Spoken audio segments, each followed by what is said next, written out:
All right.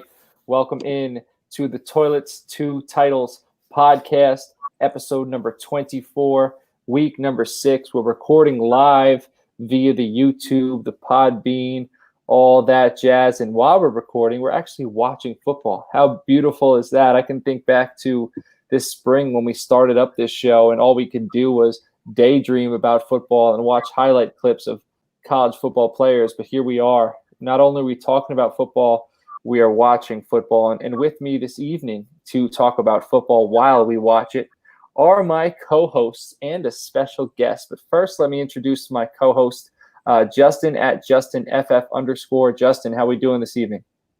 Oh, I'm doing great. It's been a great day, and like you said, watching football, man. You stole my excitement there, but that's okay. We can share it.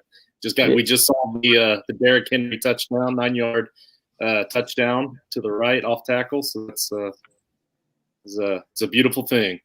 Was that the Wolfpack, the NWO Wolfpack thing you had going on there, or was no, that? I'm not. I'm trying out the puppets on my gray screen back here. Okay. I was thinking Viva la Raza, the NWO Wolfpack. I remember them back in the day. My other co-host who's with us back, he took a week off after having his son. Finn joined us, and that is Nate at Nate_Dirt19. Nate, how we doing? Doing well. I'm hanging out in this sweet hotel room for the next couple weeks at training in one of the worst cities in probably America. Just not a very nice place, but the hotel room's nice and the training's it's important for work. I miss my kid, but oh well. Have you ever been to Philadelphia? No, but that's one of the worst cities in America, I'm sure. I was thinking maybe you are in Philadelphia if you're calling it the worst city in America. What city are you in? I'm in Decatur. It smells terrible all the time. Everything's closed down. It is just not a nice place. And we're out here climbing poles all day long, sweating and working hard, and the smell of rotten corn is just blowing straight at us all day long. It's great. So Nate's got a newborn, and what he decided to do was get a hotel room so he could sleep. Yeah. So I respect the grind. When you said where you are is the worst city in the world in the United States, I'm starting to think where Justin lives is the worst city in the United States, and that only has about 80 people. People are getting motorcycles stolen out of their garage. So you better, if you live where Justin lives, you better get some locks and chains for your motorcycles. I tell you what, man, we still haven't found that thing, and I've driven around town a couple of times. I don't think it was an in-town thing. We kind of believed that it was staked out the night before. My wife heard a truck, and as soon as she opened the front door, because they were parked in front of our house, kind of watching, and as soon as she opened the front door, they took off. Like weird. You don't want to get yourself involved in that, man. Mind your own business. Oh no, yeah, I do. I wish I'll do anything I can to help find that, man. That's just not right. Yeah, but that's biker gangs, and mind your own business, And out in the country, it was stolen for meth money, and I could take them.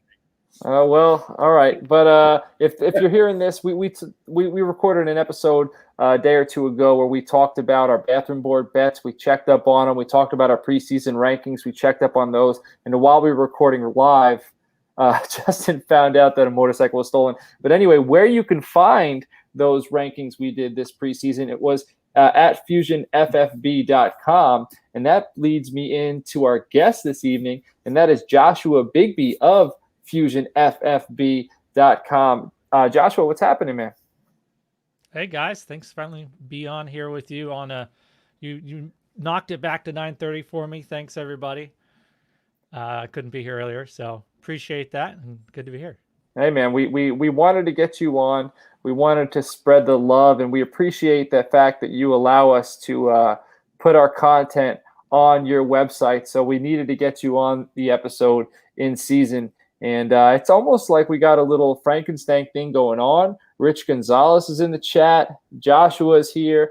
There's about 5 of us from the Frankenstein League all here right now. And it says there's 3 viewers. So I'm assuming 1 or 2 of the other viewers is probably in Frankenstein as well. And me and Justin were actually talking about possible names for the other 2 Frankenstank divisions. We're doing 2 or 3, so we're going to get the word out. But hopefully, Joshua, you'll be back next year, and we'll continue to get this thing rolling. But all right, so you guys know that.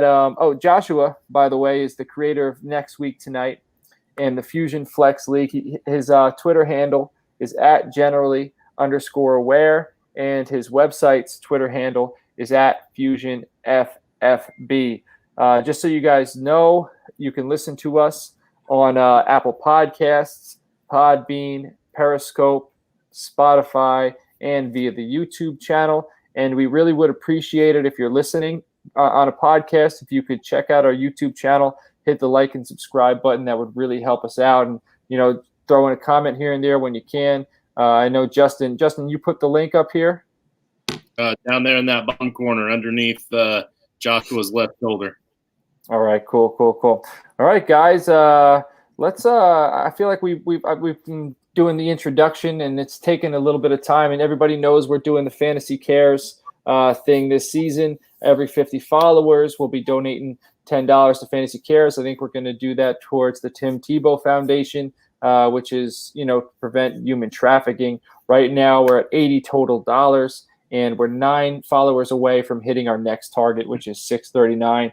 We really appreciate you guys. All right, let's get right into the news. One of the news is that Joshua has a sweet picture behind him. Everyone thought that was really cool. Is that Julian Edelman? Yes, it is. And he's got a picture of Julian Edelman in his bedroom. You're a Patriots fan. Oh, I am. I'm unapologetically. I love it. Yeah. Where are you from? I grew up in Maine, and then I live. Actually, hey Nate, you should come over and watch on Sunday. I'm going to be Bachelor this weekend too. I'm not that far from you right now, so yeah, New England, all Boston sports up there. So where in Maine? I still am. I don't care where I live now. Where in Maine did you grow up? All the way up. I have cousins from Bangor.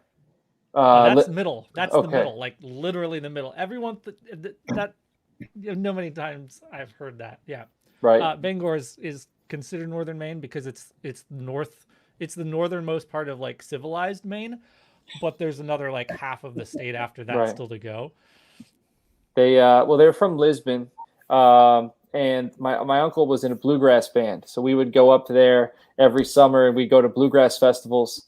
And they would have like lobster, whatever you do with lobster, lots of lobster and lots of music. And it's a beautiful state. It's a very beautiful state. It's a fun drive in the fall. All right. So we got Doug Tompkins is in the chat now too. Doug, we appreciate you hopping in. All right, guys. Le'Veon Bell was. By the way, Johnny Smith touchdown. I had to say it. Johnny! Look at Joshua.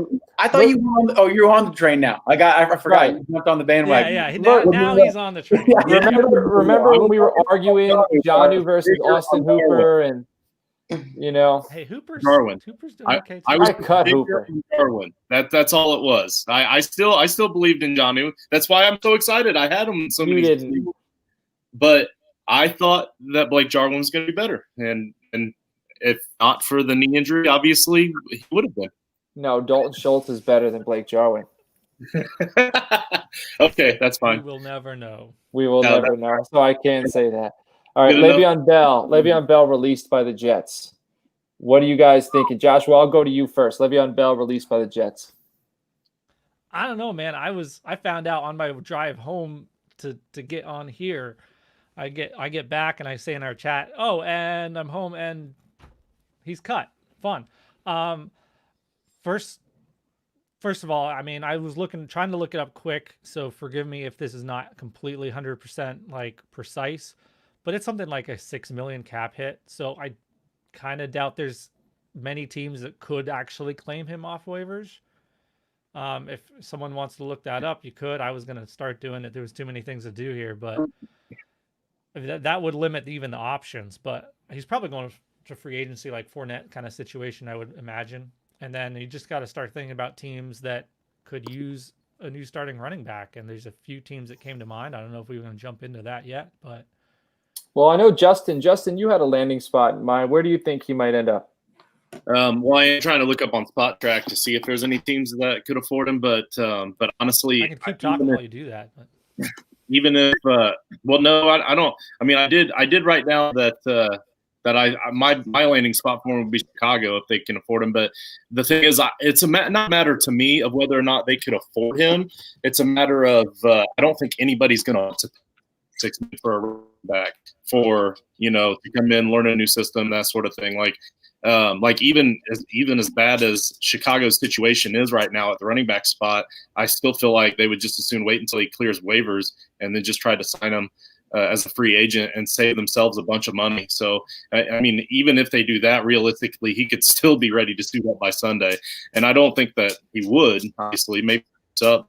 I don't think he'll play necessarily, or maybe play a limited role. But the reason I say Chicago is obviously, with Tariq Cohen going down, they need that receiving back. He's also a good every other thing back. And Chicago, as bad as they are, is still a better team than the Jets. So it's a good landing spot for him. David Montgomery has underperformed this year, and he's underperformed the last couple of seasons, obviously, but he's serviceable. He's a good back, I guess. But obviously, if you can get a Leveon Bell, that would really improve your backfield a lot. I mean, I think Baltimore, I think they had a crowded backfield, but he's familiar with the division. And Ingram and Dobbins really haven't taken off. And I know Gus Edwards is still there, but I wouldn't be surprised if they had the cap space, if they added him to their running back room. And I could see them keeping 4 running backs, and another team that I think, New England's another team that they have, lots of running backs, but I think they like having lots of running backs. And I could see them adding Le'Veon Bell to go alongside James White and Rex Burkhead and, Sony Michel, and then just change it up every single week. I think Bill Belichick, he demands respect, and I could see Le'Veon Bell going in there because he wants to win a championship. But again, I think the AFC North, I could see him going back home. What does our resident New England Patriot fan think of that? Going to New England possibly. I mean, I wouldn't hate it. I can see both ways. Part of me says no way, they're not going to do it. First of all, from a financial point of view, they pretty much used everything they had just to get Cam. But on the other hand, it's Bill Belichick, so yeah, he could. Didn't they free up a lot of money by like for this season? Say if they signed up for just this season, didn't a lot of the guys opting out free up cap space? Like after Cam, they signed Cam, and then all of a sudden, all these guys opted out, and then boom, they got like $15 million. They also gave Cam some COVID to save a couple weeks worth of incentives. Yeah, so I mean, maybe it isn't a money question for them, but I'm just not sure they were going to do it. Right, respect that. Sony, depending on how badly the Sony is hurt, he's going to be out another 2-3 weeks on that short-term IR. Seemed to me like the Patriots put him on there like the first chance they got, and as soon as Damian Harris was ready to go, they were like, "Good, let's get Damian in here." I think Michelle's a bust. Has to offer. Michelle's a bust. Yeah. The other team I was thinking about instead of that same division, though, actually, both teams in the same division. I don't want to take anybody's here, going double dip here, but I think either the Dolphins or the Bills are also serious contenders here. Bills, similar to the Bears situation, they have a winning record. They're in a position they feel like that team feels like they can do something. So they would love to get somebody, and never had any faith in Singletary being the guy. And now Zach Moss gets dinged up. He's inactive tonight. So I could see the Bills going after him, saying, hey, we've got everything else going for us. What we need now is a dominant running back. Could be the final piece. I could definitely see the Bills. And also maybe the Dolphins feel like bringing in that veteran, these other running backs. I mean, I love Gaskins, but he is a little bit of a jack. Yeah, Rich said that as well in the chat. But I don't know if Flores would I don't know, man. He seems like a no-nonsense guy. Like Belichick's no-nonsense, but he also demands respect. So get in, I'll give you a chance. But I don't know if Flores is the type of cat who, if he's building some type of culture there, if he'd want Bell. Another team, it's the last time I think the Seahawks are interesting because they would run the ball 40, 50 times a game if they could. I know Russell Wilson's slinging it right now, but I always say, the way to win in the playoffs is by running the ball. And, Chris Carson's got injury history. Then behind him, they don't really have too much, and it would be a great 1-2 punch. Well, Nate, now that we've named off the 32 teams, are there any left that you think he might land? Not really. I don't look much into it. I feel like it's been so long since I've even seen Leveon Bell play. I don't even know if he's still I know he's really, really good. It's not like you forget what you're doing, but I just feel like he hasn't been relevant enough for me to pay attention. That's maybe just because the Jets stink, but I don't know. It'll be good. He goes to ruin somebody's backfield in fantasy, but that's about all he's good for. Or maybe on his career. Well, that's enough. I think we got enough Leveon Bell here. Yeah, he could definitely work on his rap career if he wants. That Miami would be great. Go down to Miami. Maybe him and Will Smith could cut a track together. All right, we got some more news. Dak Prescott broke an ankle.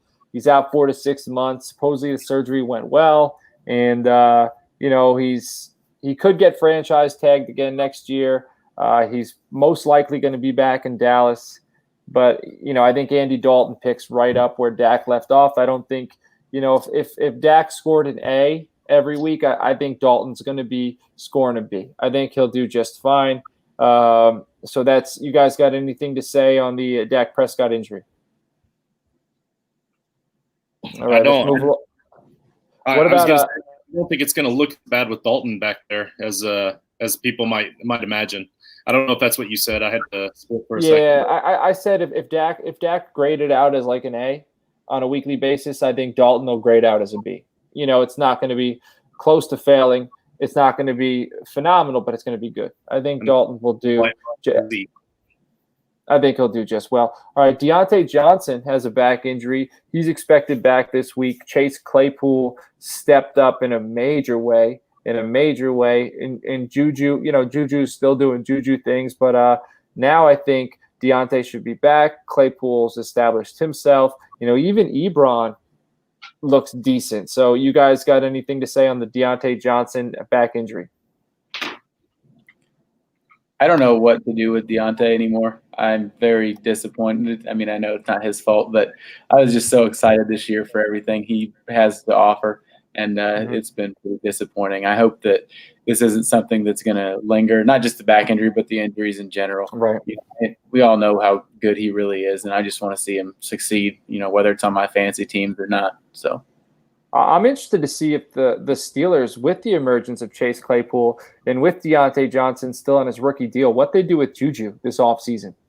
They draft wide receivers in the third or later. Like that's their thing. They're brilliant at it. Like, why pay Juju when you easily, they drafted Antonio Brown, Emmanuel Sanders. Someone tweeted out a list of the guys they've drafted after the third round, and they do such a good job. Any of you think that they'll lock Juju up, or any of you think they'll let him go?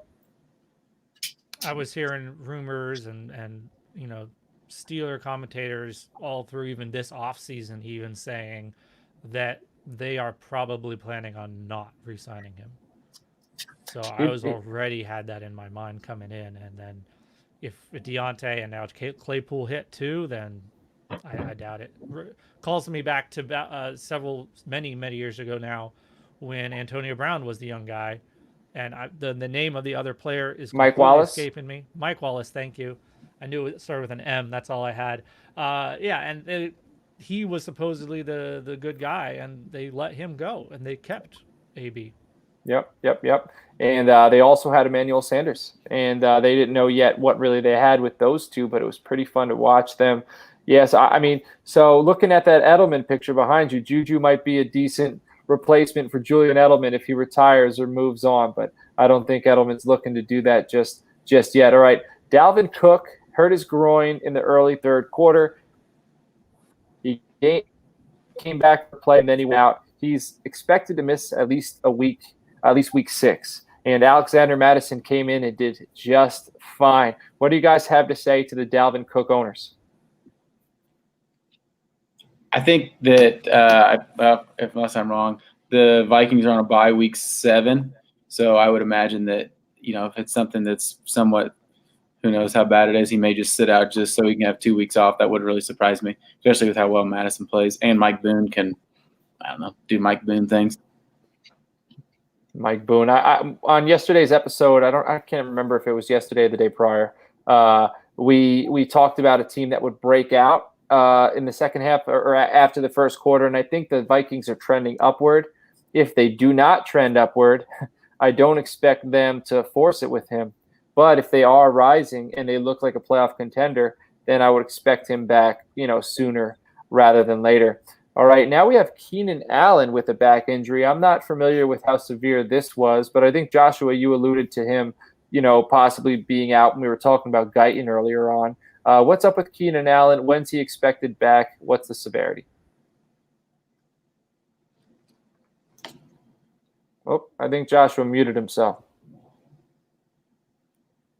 I didn't remember doing that. Yeah. I brought that up as a possibility in case he missed more time than was expected, but I was reading about it earlier today, and it was muscle spasms, back spasms. So they now have a week 6 bye with the changing of the schedule. So he'll have this week to be good. So I think Keenan sounds like he's going to be fine coming back in week 7. All right, we got, a few more news, injuries and stuff like that. I'm going to kind of speed through these so we can get to the rest of the show. But just so you know, Baker Mayfield, he has a rib back thing. He got an X-ray. He's expected to play. I think he'd be back. DJ Chark hurt his ankle late in the game. He seems to be fine, but keep an eye on Chris Conley and Laviska Shenault and Keelan Cole just in case. Kyle Allen, he had a shoulder thing. He's cleared to come back. They did leave Alex Smith in there, though, so it's hard to say. It seems that Kyle Allen's going to be the starter next week, but, it's hard telling, not knowing. We'll see how that plays out. Sammy Watkins hurt his hamstring again. He's expected to miss some time. When you talked about Deontay Johnson, Nate, that's the guy I thought of, Sammy Watkins, a guy who's kind of always got a lingering thing going on, and I'm afraid that, like Sammy Watkins, he's never really going to develop into the one due to that, but hopefully that's not the case. Russell Gage has a shoulder injury, left the game, missed some plays, but he came back, and then A.J. Green is old. Anybody who bought A.J. Green, shame on you, because that guy, it's not happening. A.J. Green's not going to be a thing again ever. I'm sorry. All right, Cam Newton is expected to return week 6. Drew Lock expected to return week 6. Chris Godwin expected to return week 6, and Devontae Adams. So that does it for injury news. Any of you guys have anything to say before we move on to the games of the week? All right, we're good. Nate, I'm going to let you chat with us and let us know your game of the week. There was a couple that I was looking forward to, and of course, I'm really excited to see what Tampa Bay does down there this week. Obviously, my Packers are playing them, but I want to see what they do after the whole 4th down debacle in Chicago and how terrible they did. I know I can talk about later when we're talking about betting, but I'm just looking forward to that. I want to see how that defense does and how the Packers look after their bye week. All right, Justin, what is your game of the week, my friend? I got a divisional rivalry here, and it's a 1:00 kickoff, so we're going to start it off right on Sunday. Cleveland at Pittsburgh. Obviously, I think that Cleveland, it's kind of weird right now. I'm out of beer, so I don't really know what to do with my hand. So excuse me for a second. Just keep doing what you're doing. It looks great. I got another one. No, so yeah, I think Cleveland's proven that they do look a lot better than they did last season. They're starting to look a little bit more like the Cleveland that we thought we were going to get last year when we looked at them on paper. They're healthier. Even Landry's still out there playing hurt, and he's slowly getting healthier, and it showed. He had over 80 yards this week. But I still think that Pittsburgh is probably a little too much, especially if Mayfield's injury to his ribs is a little bit more serious than he's leading on. I know he said that he's playing, but ribs aren't no joke to play hurt on. So we'll have to see how it goes. But honestly, they might be better off with that backup that they signed in the offseason. Interesting. That'll be interesting to see. And the Cleveland Browns, surprisingly, are, 4-1? They won 4 in a row. Man, who would have thunk it? They beat the Cowboys, and they never should have. But I saw that coming. But I'm not going to make this about me or the Cowboys. I'm sorry, guys. Joshua, what is your game of the week? Well, Justin took mine, so I kind of went with the obvious one. Monday night, we've got Arizona playing the Cowboys. So I'm probably maybe I took yours, John, but Nope. no. Okay, with the Cowboys, it seems like it's going to be a high scoring one with the Cowboys defense being bad and Kyler's tearing it up with the Cardinals, and I don't think Dalton will have too much trouble, at least scoring some points. And I think they're going to lean on Zeke and their running game a lot more even now. So if you have Zeke, good for you. It's just going to be a banger. So it's going to be a banger. I love that. Looking forward to bangers. I hate Monday night and Sunday night games when the Cowboys play because I can't sleep. It stresses me the hell out. But this season, they haven't been stressing me as much because I have no faith in them. So if I have no faith in them, there's really nothing to worry about. All right, my game of the week is the Chiefs at the Bills. I've been kind of riding the Bills this season. The Bills and the Titans are it's easier for me to cheer for another AFC team because they're not in the conference the Cowboys play in, so it doesn't feel like blasphemy. But I enjoy watching the Bills play. I enjoy watching the Titans play, and clearly, I enjoy watching Patrick Mahomes and the Chiefs play. So I'm excited to see the Chiefs play the Bills. I think it's going to be a tough contest. I'm a little higher on Devin Singletary, I think, than you guys all are. I'm interested to see, the matchup of Singletary versus Clyde Edwards-Helaire. I'm interested in seeing Josh Allen versus Mahomes, and I'm interested in seeing, the two LSU phenomenal defensive backs and Tre'Davious White, Tyrann Mathieu. I'm interested in seeing those guys on the field. I think it's going to surprisingly be a defensive game. And what that means is I'm going to be wrong. And everybody go start all of the Chiefs and Bills and DFS this next weekend. But I think this is going to be a great game. So kind of to what you said about you being higher on single stuff. But mainly for me, it's just because of Zach Moss more than anything. But just so you know, Singletary tonight, 11 carries, 25 yards, 1 catch for 8. Okay. Not very exciting. Timmy tearing it up though. Titans defense is solid. But how's Josh Allen doing? Not good enough to win the damn game. Yeah, I don't think anybody on the Bills has really looked too good. No, we're down early too, so I think that affects Singletary as well. So yeah, so these are all important things. I think Josh Allen hasn't been playing very well. That offense has, but whatever. This isn't a Devin Singletary bashing podcast. Nate, why don't you tell everybody about the Thrive app, my friend? So we recently teamed up with the Thrive Fantasy app. It's an app. I think I'm the only one that can play it actually, and I've been playing it for over a year now. I just mean because the state I live in, I don't believe Justin or John can play. I'm not sure about Joshua if you can or not. It's a fun app to play. It's a lot different than anything else. I started playing it because I couldn't bet on sports like I can now. Basically, you get in different contests like your regular DFS apps, but this one you don't pick just certain players. You pick player props. There's usually 20 to pick from, I believe, and you pick I think 12 to for how many points you can get. And then there's a couple like emergency ones if something doesn't happen. But it's a lot of fun. I think tonight I saw that like Jonnu Smith was a half a touchdown, and if you said he'd get 1 touchdown, you get 125 points. And then obviously the under I think was probably 100 or something like that. But it's a fun app. There, you got a pretty good deal going right now. If you deposit $20, they'll match it and give you 20. I believe it's up to $50. So it's a pretty good deal for you. You deposit 50 and get 50 back when you enter our promo code, which is T2T down there. That way, underneath Joshua there. The letter T, the number 2, the letter T. Give it a try. It's fun. It's a lot different than anything that I'd ever played.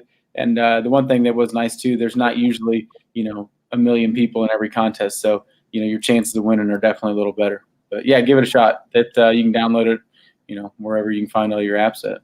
What I'm going to have to do is Venmo you, like $20, and then we'll have a chat over the WhatsApp, and you'll tell me some of the things that are available, and I'll tell you what to play so that I can play. because I would enjoy doing that. But it's going to take a little bit of work. But you know what? Nothing fun was ever easy, right? And we got nothing but time. Whatever it takes to cheat. I don't know if that's how the saying goes. Yeah. All right. That leads us into our betting segment for the week. So Nate, go ahead and let everybody know how they're going to win some money. Right on. Well, last week I didn't have any locks last week because I wasn't very confident. But just my regular, what I thought stuff I liked. I was 2-1.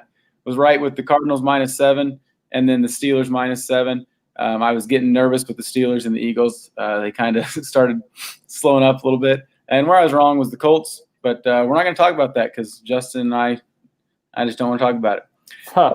So this week, some stuff I like, that caught my eye anyways. The Vikings -3.5 versus the Falcons. I think that regardless of whether or not Dalvin Cook plays, that the Vikings should have no issues with that defense. They got guys that are slower than me out there, I think, playing in the secondary because nobody can stay healthy. What's your speed? What's your speed, Nate? If I ran like a 7-second 40, I'd probably be doing pretty good. I'm not very fast. I don't know if it's that slow, but probably. Okay. I don't think that I guess Dan Quinn's gone now. I haven't heard the announcement yet. I was busy today, but so that may change things because I think sometimes when if a player's they are the reason somebody gets fired, they want to show up. So that may change it. But when your defense is terrible, there's not much you can do. And the Vikings looked pretty good last weekend against another poor defense. But, I think that's one that is pretty good. Ravens -7.5 at the Eagles. I don't think the Eagles can hang. And hopefully, if the Ravens get up early, they'll cruise. The last one that I like just looking at wise was the Cardinals -2.5 at the Cowboys. I believe Joshua touched on earlier with his games of the week. Something I don't think that the Cowboys will be able to stop the Cardinals. And I'm not sure, without Dak, not that, like we said, it's a big fall off, but it is one. And then my locks of the week, the ones I really like, we're 6-7 on the year, I guess. So we're under 500, but hopefully we'll get back with this one. But I'm hammering the Dolphins -8 with the Jets coming to town. The Dolphins look good. And I don't think that the Jets, they're not going to be able to do anything. That defense is looking good, and Fitzpatrick is just slinging the ball. And my last one is my homer pick, obviously Packers -2.5 at the Bucks. I don't think the Bucks are going to stop them. I don't think, with Godwin back or not, I don't think it matters. I don't think the Bucks are really firing on all cylinders yet. I think they may at some point, but not yet. So lock them in. Lock them in. I love it. I love having you back, and I love having your locks and your bets. And I think this is the week where you start getting hot. You're 6-7. You're one game away from being 500. All it takes is one. All right, and you're going to be correct on all of them. Shepstradamus has said it. Get the hammer out. Shepstradamus stamped it. All right. Let's go on to dudes and duds. So my dudes for the week, I got Kyler Murray at Dallas. It's been foreshadowed in this episode quite a few times. The Cowboys defense can't stop anybody. All right. So Nate said he's like the secondary out there, but if he was playing quarterback in this game, I don't think Dallas would be able to stop him. So I think Kyler has a great matchup. Start him up. Roethlisberger versus Cleveland. Deontay should be back, and Claypool has emerged. He's got weapons on weapons on weapons. Start Ben Roethlisberger, especially at home. Jonathan Taylor versus Cincinnati. It looks like Jonathan Taylor is starting to come along. He's starting to get a little stronger, and he's starting to be a little more involved in the game plan. I like this matchup for him, and I expect him to hit his stride this week.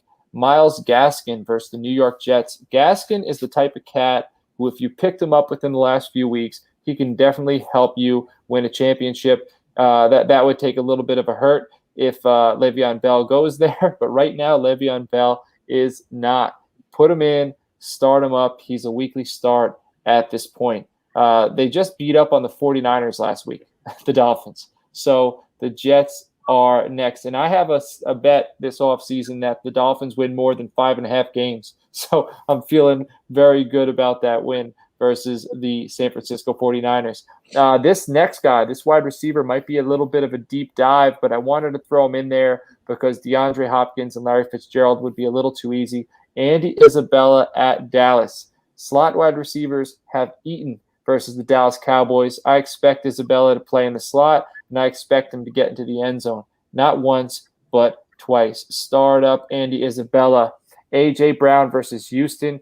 He scored a touchdown in his first game back. That was tonight, and I think he's ready to rock and he's ready to roll. Start him up versus Houston. And then finally at tight end, this one's for Nate. It's Bob Tonyan. Green Bay is lacking weapons. They will have Devontae Adams back, and that should take a little bit of the heat that Bob's gained off. All right, so Bob Tonyan, he's gotten to the end zone every single week. I expect him to get back in there this one. Now for my duds. Teddy Bridgewater versus Chicago. Chicago held Brady to 243 yards and 1 touchdown last week. Chicago's coming off of a 10-day rest. I think they'll give Teddy everything he can handle right now. Teddy's been hot, don't get me wrong, but I think Chicago's going to cool him down. And then Deshaun Watson versus Tennessee. Tennessee has done a great job bottling up Josh Allen, at least up to the point where we watched it. And I think that Tennessee is going to do a good job against Deshaun Watson. You know, Watson and Cooks came on this past week, but I think they're going to cool down a little bit as well. So I'm sitting Deshaun Watson. Aaron Jones versus Tampa Bay. This might not be what Nate wants to hear, but I think Tampa Bay is very, very strong against the run, and I think this is going to be Jones's toughest matchup of the season. So I think Tampa Bay shuts him down. Todd Gurley at Minnesota. Gurley looked solid in Week 5, but I don't think he's going to stay solid. I think that Minnesota's finally starting to come around. They're starting to improve as a team, and that means the defense is also improving. I expect Todd Gurley to be shut down this week. Mike Evans versus Green Bay. Evans has consistently gotten himself into the end zone so far this year, but his yardage totals have been inconsistent. He had 2 100-yard games, I think 2 games less than 5 yards, and then a 45-yard game. I think if he sees a lot of Jair Alexander, it's going to be a tough matchup for him, and I don't think he can keep up the touchdown per game thing he's got going on there. So I don't think he gets in the end zone this week. So sit Mike Evans. I'm sitting every San Francisco wide receiver I have on my roster. I think, Jalen Ramsey's out there. They got a tough secondary. And also, I don't believe in who's going to be throwing the ball to San Francisco. I was a Nick Mullins guy for the past 2 years, and he got a chance. He didn't play very well. I need to reconsider how I evaluate quarterbacks. They benched Garoppolo last week. Was it an injury, or is Beathard better than him? I just don't know. I don't trust San Francisco wide receivers. I trust Kittle and I trust Mostert, and I don't know why they don't trust Mostert, but we can have a whole nother conversation about that because I think he's a dude, and I think Shanahan's dumb for not giving him more touches. But anyway, don't start any San Francisco wide receivers. And finally, Tyler Higbee at San Francisco. It seems as if Higbee has been passed on the depth chart. I'm shutting him down. I don't have faith in him. If I have a better option, that's what I'm doing. Guys, you can find my dudes and duds at fusionffb.com. There's going to be an article there every single week that'll say, week 6, toilets to titles. You'll see our podcast on there. You could find everything that we have. I put it on the show notes and I put it in there. So you don't have to write all this stuff down. Josh, I think you have a few dudes and duds this week. So let me hear them. Yeah, well, you referenced it earlier. Next week tonight, that's actually kind of a weekly podcast I do on my podcast, but it's kind of a series I do in season where I try to predict. I do basically next week, but a week ahead of time. So it comes out on Fridays. Friday morning, it'll be up and ready for you. You can listen to it and try to get some names. I do players that you want to add before this weekend's games. I try to predict the players that are all going to be hot ads on, and you can get them for free before they lock. Same thing, I try to get streamers for the following week, especially when now we're in bye weeks. So you can set up all those nice, cushy matchups. You can get all those lined up for free ahead of time. And then trades you should be making, again, before everyone's clued into like the schedule or anything, you can make those moves ahead of time. Last week, one of my big calls was sell McKinnon. So it's that kind of thing. You could have made that move before this week's games, before we knew for sure Mostert was going to be back. So those are kind of things I try to look at. You already hit on one of my streamers was Ben Roethlisberger. I was saying start all your Steelers versus the Browns. We've hit on that a couple times already. But one in here I like, even last week, my last week's streamer was Gerald Everett. You referenced Higbee kind of getting past a little bit. Playing the footballs, Washington. So I'm going to go back to that well this week. We've got Evan Ingram, who seems to be coming alive a little bit there, especially with Saquon still out. So I'm going to go. I like Evan Ingram as a solid tight end start here. I hope you're right, because I have a lot of Evan Ingram. So I really do. And I wish, Josh, he's on fire. I think he's on fire with his next week tonight with his calls this season. We need to, whenever we put Josh's Twitter handle up from now on, you need to put a fire emoji next to it.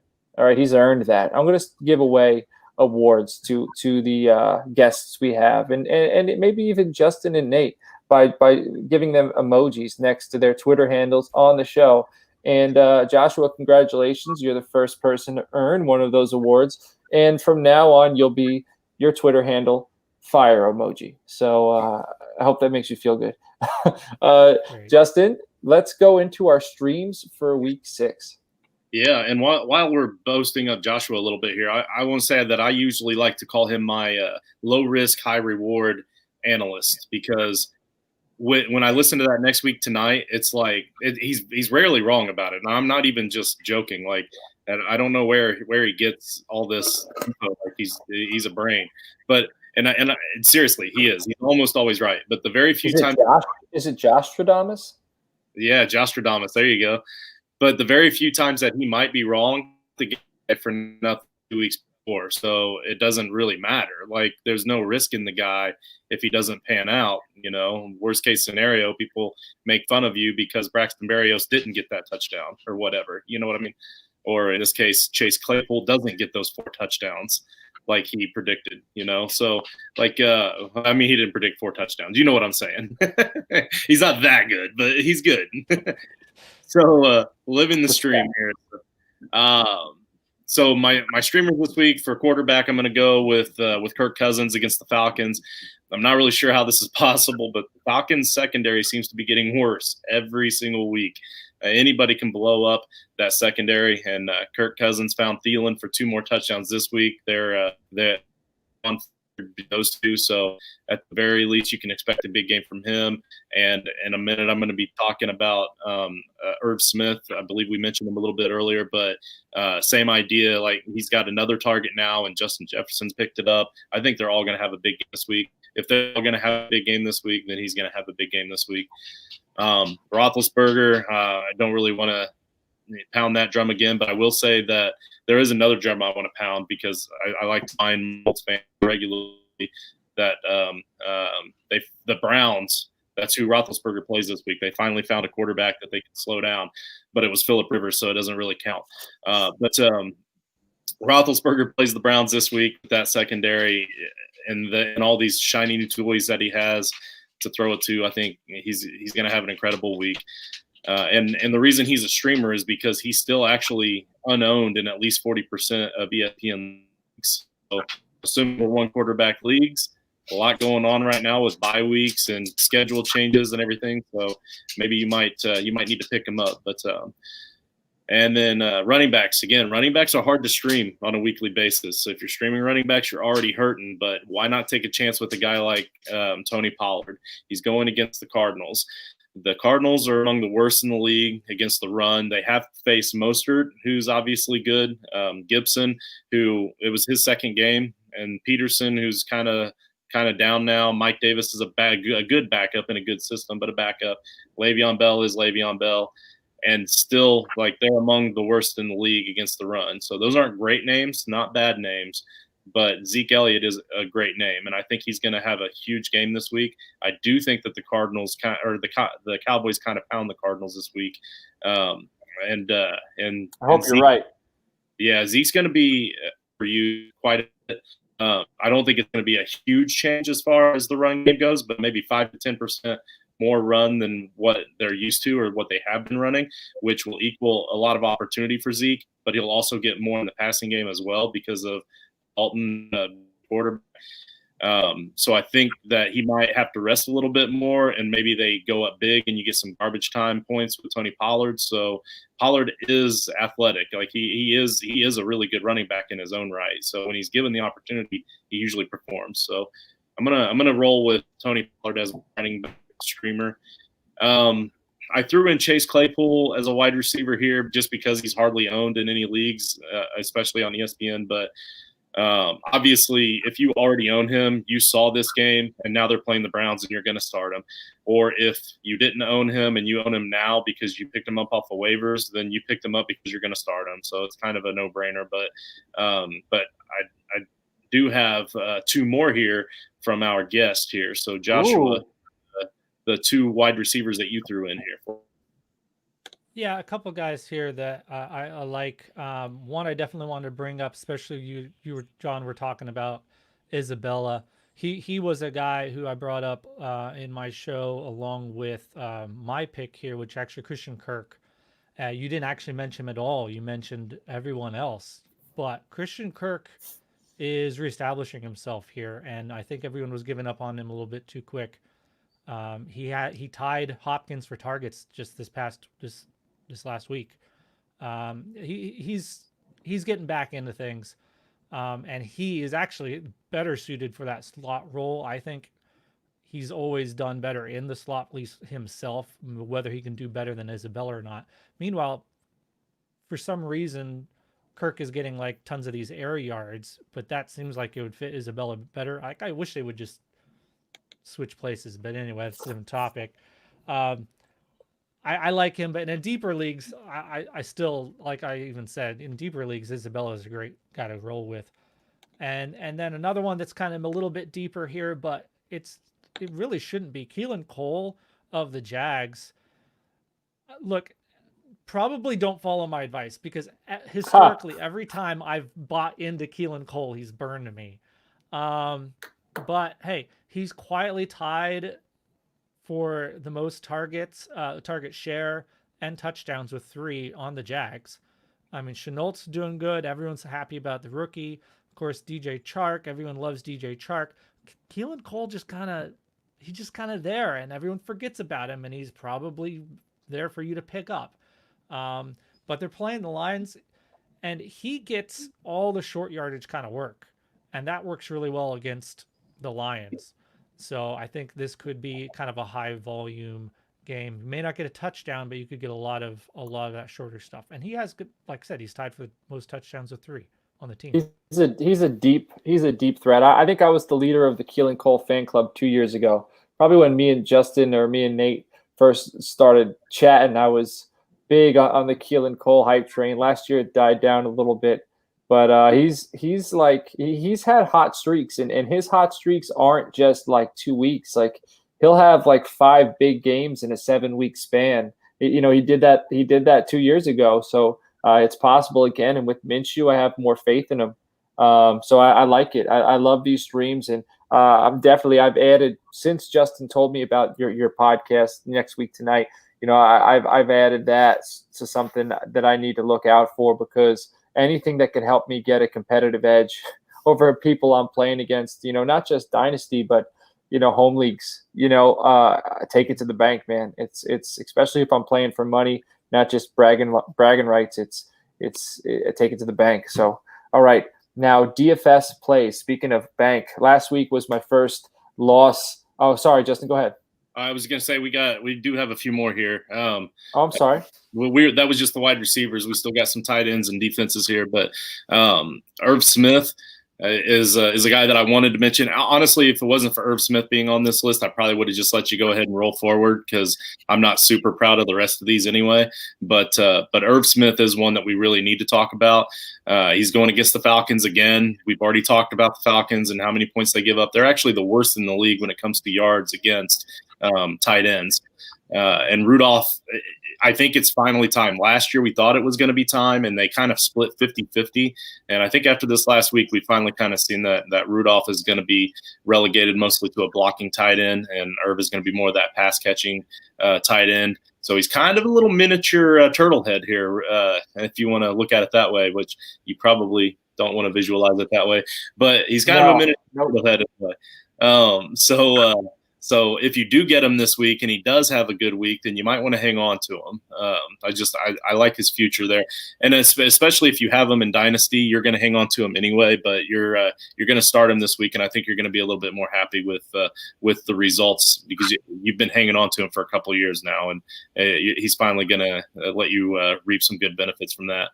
We also got Eric Ebron on here again. He's playing the Browns. It's the Browns, and enough said. For my defenses, I've got Washington playing against the Giants. And then I also have the Giants playing against Washington.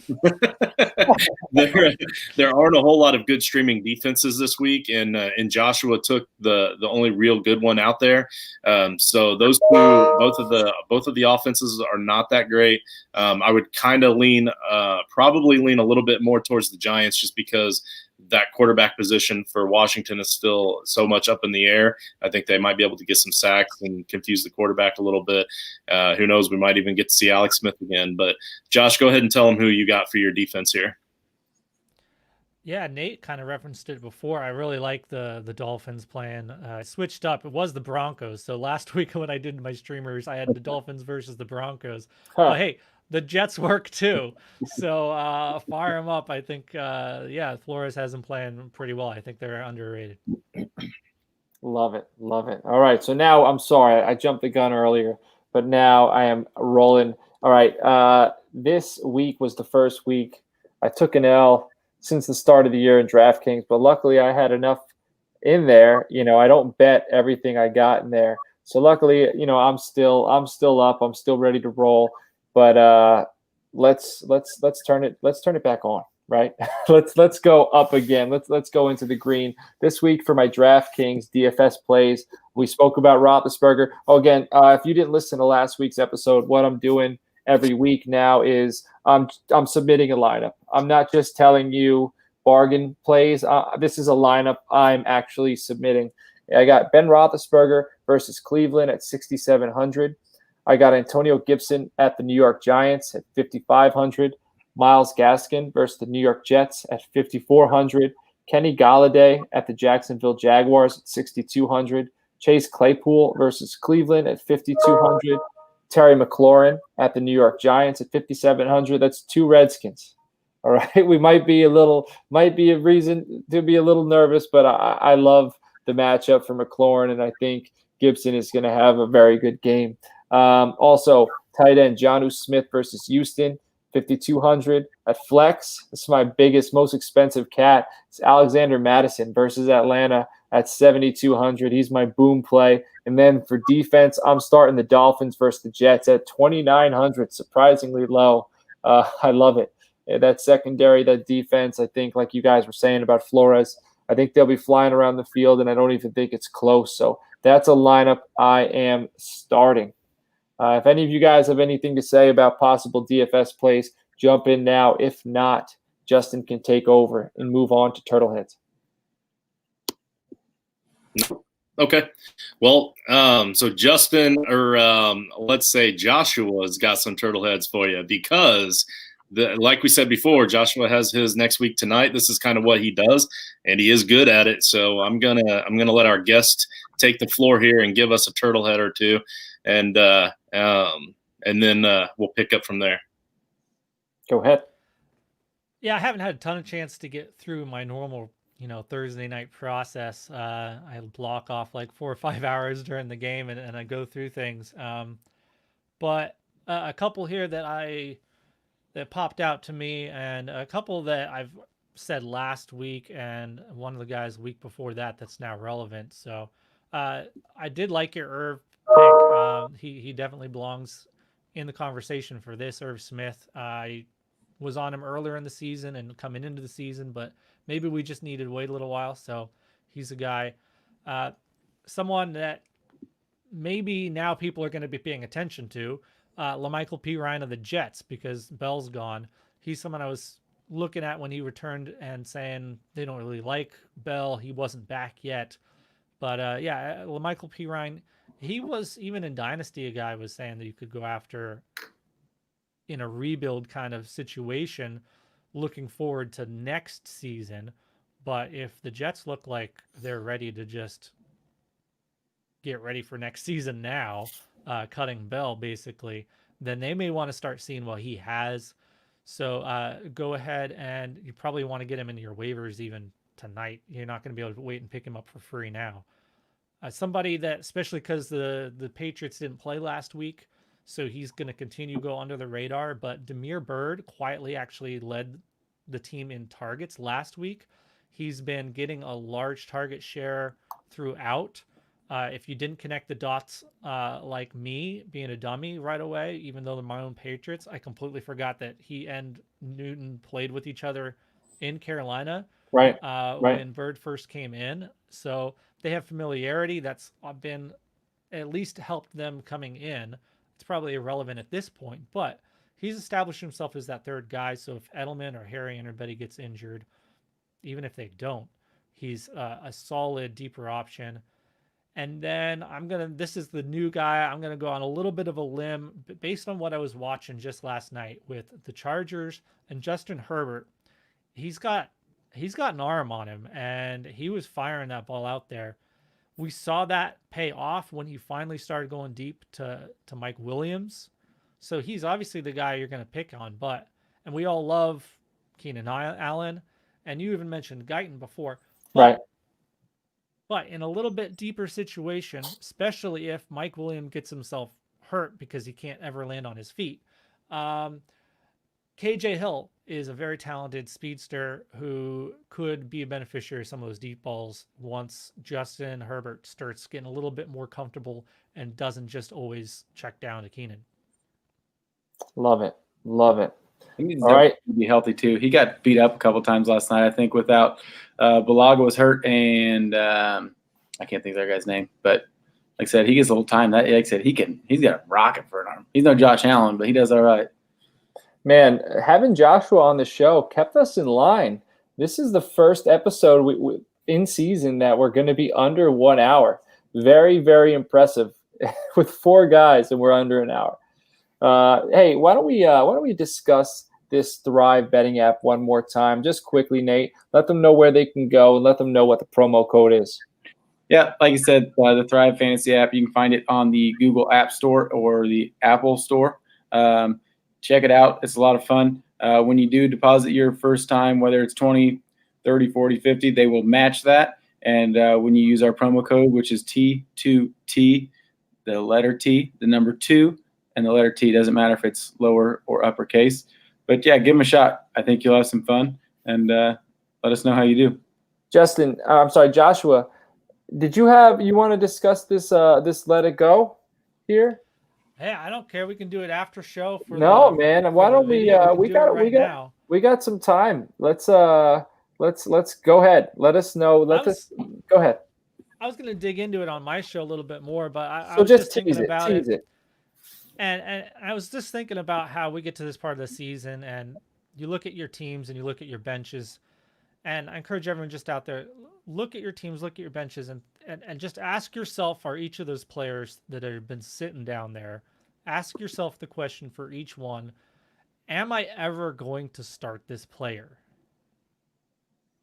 And if the answer is no, then why in the world are you keeping them? Just drop them and pick up one of these guys that sounds crazy. Like Pirine, he's not going to do anything until he does. Right. Chase Claypool. Until he does. No, I'm going to keep Nyheim Hines on my bench because he had one good game, and I'm not going to pick up Chase Claypool. And that's not how you win leagues. And so I just want to encourage people to ask the question of those players. Hines was a guy, and it was actually just last week. I had a friend, and we were talking in Discord chat about it, and I said he was trying to figure out who to add and who he had to cut, and he kept mentioning these other names on his bench, and I'm looking at it. One of them was Brandon Cooks, by the way, and I was like, I don't know, I don't want to cut Brandon Cooks quite yet.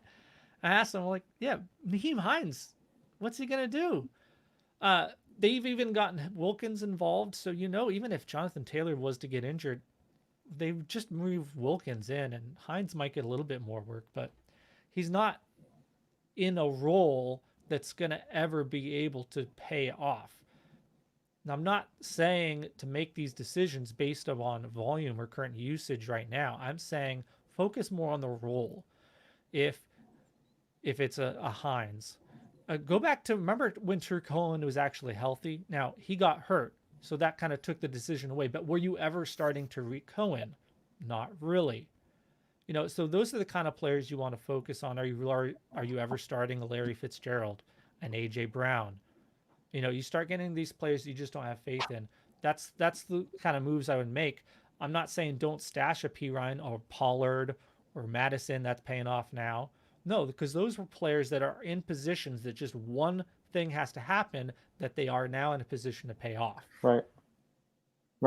And if you have any other ideas or players that stuck out to you that would fit the bill, I was trying to think through it. I mean, this idea came to me like an hour and a half ago. So I think I'm going to spend some time thinking on it, and I think maybe we'll hop on your show, and we'll dive into the Let It Go segment. So I like it, and I think it's a great idea, and I think I like how we cover in this episode. We've kind of covered all angles, because you can't just be good or be thinking about one aspect. It's all the aspects that makes you really a well-rounded fantasy football player. Because at the end of the day, you could draft what looks like a phenomenal lineup, and if the players aren't producing, you can't do nothing about it. Or you know what, you can.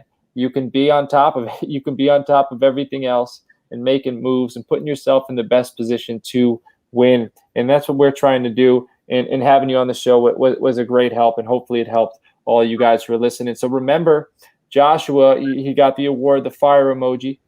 You can see his website at FusionFFB. That's the Twitter handle. It's FusionFFB.com. Joshua is at generally_aware without the fire emoji. And everybody, if you enjoyed the show, please hit the like button. Please hit the subscribe button. If you're listening on YouTube and you got Apple Podcasts, if you could, download the show, subscribe to the show, submit a 5-star review. If you're listening on Apple Podcasts or Podbean, please, check out our YouTube channel, hit the like and hit the subscribe button, because that's just going to help this show grow. It's going to help us, and it's going to help us to continue to produce this show. And if you appreciate our content, we would really appreciate that. You could follow us on Twitter at Toilets to Titles. Again, Justin's at @JustinFF_. Nate's at Nate_Dirt19. And I'm at CoachSchepps. And FusionFFB.com is where you can go to find everything we discussed this evening written down. So again, we don't expect you to remember everything. If you forget, or if you're setting those lineups and you kind of want to have a guide alongside you, go to that website, check out our article, and then you could also find all of Joshua's work in and out of season. So Joshua, you got anything to say before we head out? You hit it all, man. Check out my pod. Like I said, every Friday it comes out morning. I haven't done the video for a couple weeks, but I think I'll be able to get back to that, doing that this week. I kind of do a shorter video version. So if that's your thing, you can look for that kind of visual aid to remember the players. But yeah, any edge, like you said, that's what we're looking for. And in this crazy season, it's kind of harder than ever to do, but in some ways, hopefully it can help more than ever too. Nate, what do you got to say, my friend? Like I said, it's another week down, and had some disappointment this week. But you know what? We're still playing football, so it's all fun. And like I said, make it a profitable one. And there you go. Keep staying positive and testing negative. All right, Justin. Hey, Joshua, my friend, I appreciate you coming on and giving us your time again. And like I said, just love each other. All right, and I'm just going to say I'm Team Johnny, and I was Team Miguel, but I feel bad for Robbie. He's in a tough situation. That's how I'm going to end the show. Catch you guys.